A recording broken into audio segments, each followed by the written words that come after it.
व्यास प्रेरित अर्जुन का शिवपुरी में जाना और व्यास द्वारा शिव भक्त अर्जुन की महिमा। व्यास जी कहते हैं, मनवंतर की समाप्ति पर्यंत बीते हुए तथा भविष्य में आने वाले युगों अर्थात कलयुग का संक्षेप में यह लक्षण बताया गया है। निसंदेह एक मनवंतर के कथन से सभी मनवंतरों तथा एक कल्प के कथन से अन्य कल्पों का भी कथन हो गया। बीते हुए तथा आने वाले सभी मनवंतरों में समान नाम एवं रूप वाले सभी अधिष्ठाता अर्थात देवता, सप्तऋषि तथा इंद्र आदि होते हैं। भगवान व्यास के ऐसा कहने पर श्वेत वाहन किरीटधारी अर्जुन ने भगवान शंकर में निश्चल परम भक्ति धारण की।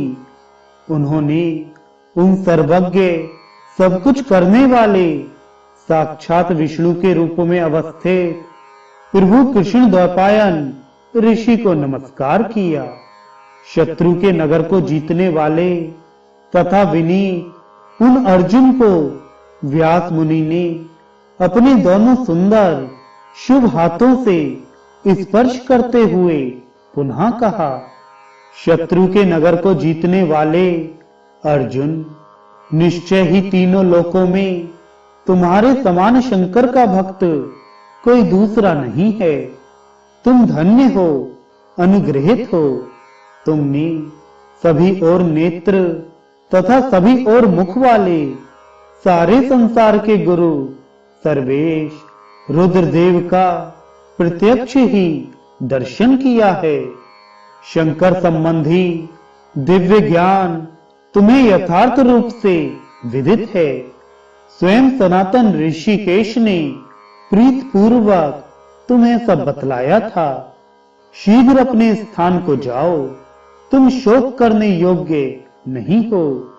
शरणागत वत्सल शिव की पराभक्ति की शरण ग्रहण करो।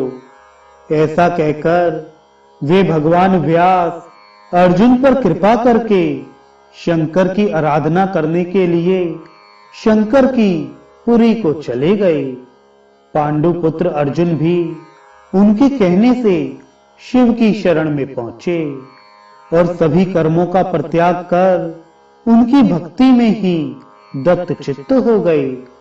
सत्यवती के पुत्र व्यास या देवकी के पुत्र कृष्ण को छोड़कर अन्य कोई भी अर्जुन के समान शंकर की भक्ति करने वाला ना तो हुआ और ना होगा।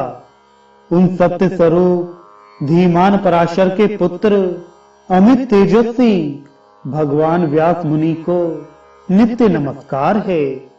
कृष्ण द्वैपायन व्यास साक्षात सनातन विष्णु ही हैं। इनके अतिरिक्त उन परमेश्वर रुद्र को यथार्थ रूप से अन्य कौन जानता है।